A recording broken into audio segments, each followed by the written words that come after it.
Meron ka po bang kamag-anak na miyembro ng LGBT?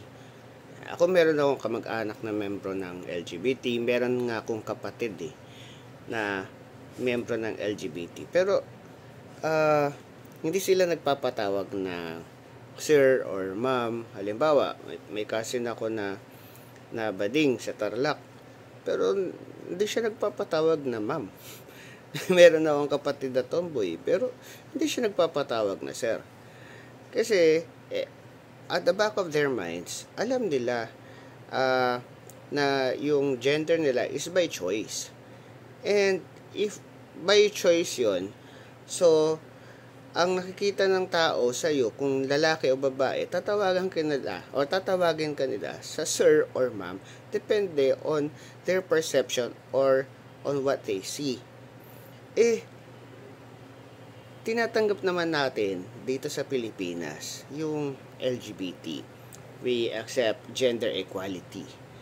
But is it too far already? Or is it parang naghahanap na tayo ng sobra-sobrang pagtanggap o sobra-sobrang paghihingi ng karapatan? Kasi if you are born as a man or as a woman and then you decided na ay hindi, lalaki pala ako, ay hindi, babae pala ako, magpapatawag ka na sir or ma'am even though you were not born as a sir or as a ma'am.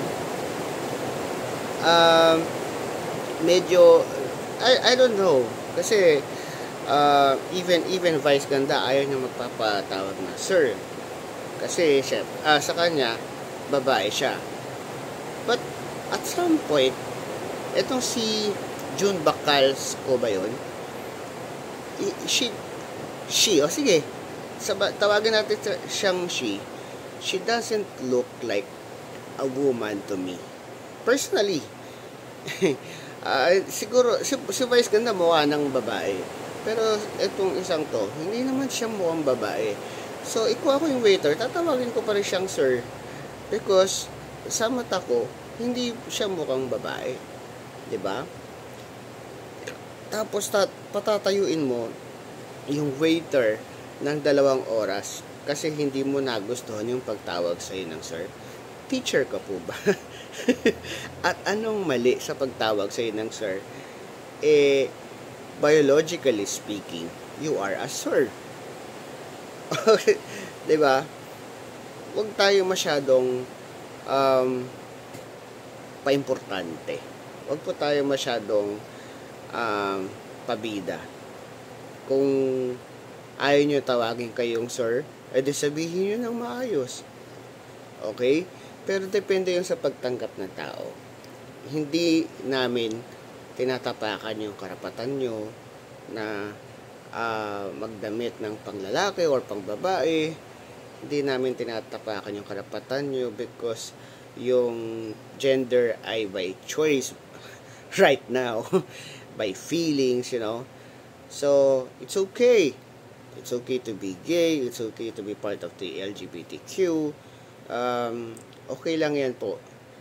What is not okay is that parang nang mamata na po tayo ng ibang tao. And the worst is paparusahan natin yung tao just because you were called sir. So sana maisip din natin kung ano yung pakaramdam din ng tao kapag pinarusahan natin sila sa bagay na hindi naman talaga mali. In the first place, sino ba ang pumili ng kasarian yan? Hindi naman po sila. Kayo po ang pumili ng kasarian ninyo. Okay? Thank you.